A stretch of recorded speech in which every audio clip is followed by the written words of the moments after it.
नमस्कार दोस्तों। कैसे हो आप सब?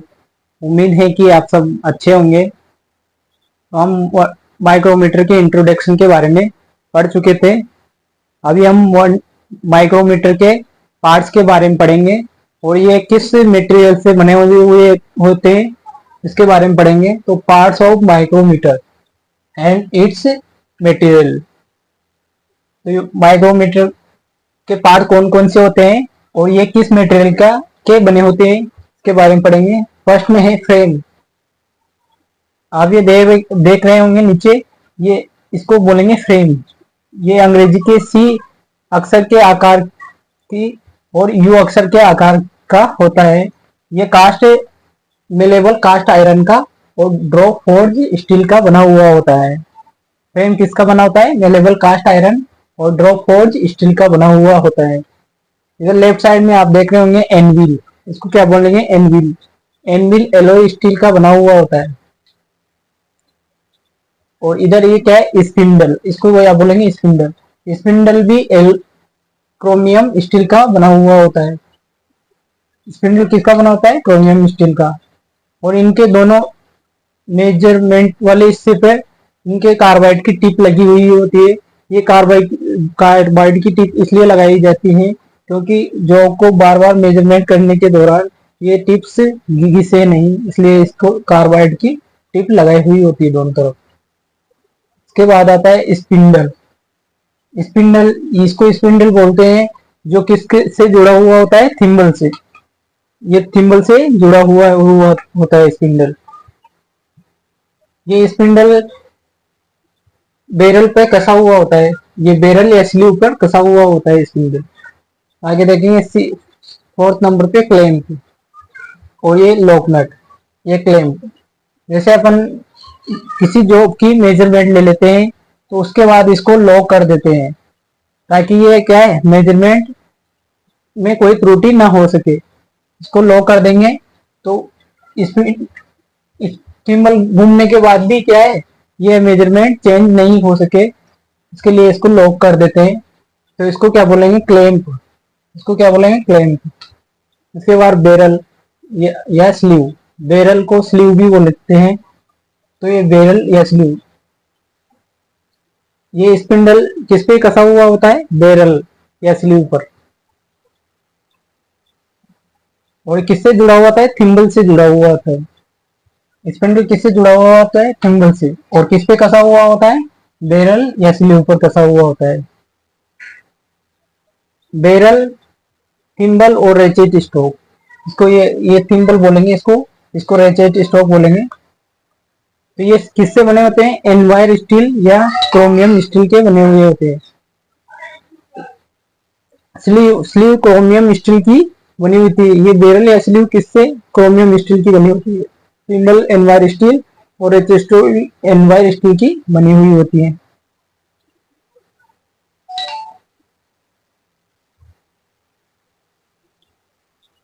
सिद्धांत देखो इसका। प्रिंसिपल्स। प्रिंसिपल के नट और बोल्ट के सिद्धांत पर कार्य करता है। माइक्रोमीटर किस सिद्धांत पर कार्य करता है? नट और बोल्ट के सिद्धांत पर कार्य करता है, जिसमें थिम्बल पर ये बोल्ट की तरह स्लीव जुड़ा हुआ होता है। इसको क्या है? बोल्ट की तरह थिम्बल से अटैच रहता है स्पिंडल। और ये किसमें कसता है? इस बैरल पर, बैरल या स्लीव पर कसा हुआ होता है।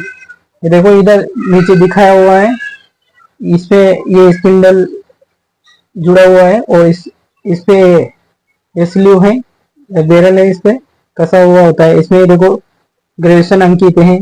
इसमें छोटी लाइन है डेटम लाइन, और इसको ये बड़ी वाली लाइन पूर्णतः एमएम में है, और ये छोटी सब लाइन सब डिवीजन इसे डेटम लाइन से है। ये 0 से 25 साइज का माइक्रोमीटर है। तो ये डिफरेंट प्रकार के होते हैं, जैसे 0 से 25, 25 से 50, 50 से 75, 75 से 100, डिफरेंट टाइप के होते हैं। तो स्पिंडल क्रोमियम स्टील का बना होता है, जिसपे स्पिंडल पे प्रति इंच 40 थ्रेड कटी हुई होती है। इस स्पिंडल पे प्रति इंच पर 40 थ्रेड कटी हुई होती है, जिसमें प्रत्येक थ्रेड की पिच कितनी होती है? 0.5 mm की। ये इसकी प्रत्येक पिच कितनी है? 0.5 mm की पिच होती है प्रत्येक चूड़ी की। स्टील का बना होता है और प्रति इंच में कितने 40 थ्रेड होते हैं। तो 0.5 mm का पिच की चूड़ी कटी होती है। एक इस थिम्बल को एक चक्कर पूरा करने पर कितना आगे बढ़ता है, कितना पिच थ्रेड का? 0.5 mm। 0.5 mm। तो इसमें 0.5 mm में इसको ये एक कितना ग्रेजुएशन होता है इसका? 0 से 50। तो हाईएस्ट ग्रेजुएशन कितना है? 50। तो 0.5 को किससे 50 से डिवाइड कर देंगे तो क्या क्या आएगा? 0.01 mm। ये इसका लिस्ट काउंट आया है दोस्तों, 0.01 mm इसका। तो इसके एक एक भाग के मान कितना है? 0.01 mm। दोस्तों माइक्रोमीटर की त्रुटि चेक करने के लिए हम क्या करेंगे? इसको पूरा कस देंगे और इन एनविल और स्पिंडल को दोनों को क्या है? एक साथ मिला देंगे। दोनों को एक साथ मिलाते ही स्पिंडल का डेटम लाइन, बैरल की डेटम लाइन और ये थिम्बल की जीरो लाइन दोनों एक दूसरे से क्या है? मैच करती होनी चाहिए। दोनों एक दूसरे से एक दूसरे के सामने मिले तो ये क्या है? इसमें माइक्रोमीटर में त्रुटि नहीं है। यदि ये ऊपर नीचे है, ये जीरो थिम्बल का जीरो डेटम लाइन से ऊपर या नीचे है तो इसमें कुछ ना कुछ त्रुटि है, जो धनात्मक त्रुटि और ऋणात्मक त्रुटि कहलाती है। यदि इसका सिंबल का जीरो लाइन डेटम लाइन से ऊपर की तरफ है तो इसमें क्या है? ऋणात्मक त्रुटि है। और ऋणात्मक त्रुटि को सही करने के लिए उसमें जितना एरर है उसको घटा देते हैं, नहीं ऋणात्मक त्रुटि में उसको जोड़ देते हैं। इसी प्रकार यदि सिंबल का जीरो डेटम लाइन से नीचे है तो उसमें क्या है? धनात्मक त्रुटि है। और जितनी त्रुटि है उसमें उतनी त्रुटि को क्या है? इसमें से घटा लिया जाता है। तो इसकी इसकी माइक्रोमीटर की त्रुटि दूर हो जाती है। इस प्रकार इसकी त्रुटि को दूर किया जाता है। तो इसको मेजरमेंट करने से पहले इसकी जांच कर लेनी चाहिए कि डेटा सिंबल का डेटम लाइन और थिम्बल की जीरो लाइन और स्पिंडल की डेटम लाइन, बैरल की डेटम लाइन दोनों एक दूसरे से मैच करती हुई होनी चाहिए। तो इसमें कोई भी त्रुटि नहीं है। अगर ये ऊपर नीचे है तो इसमें धनात्मक और ऋणात्मक त्रुटि होती है।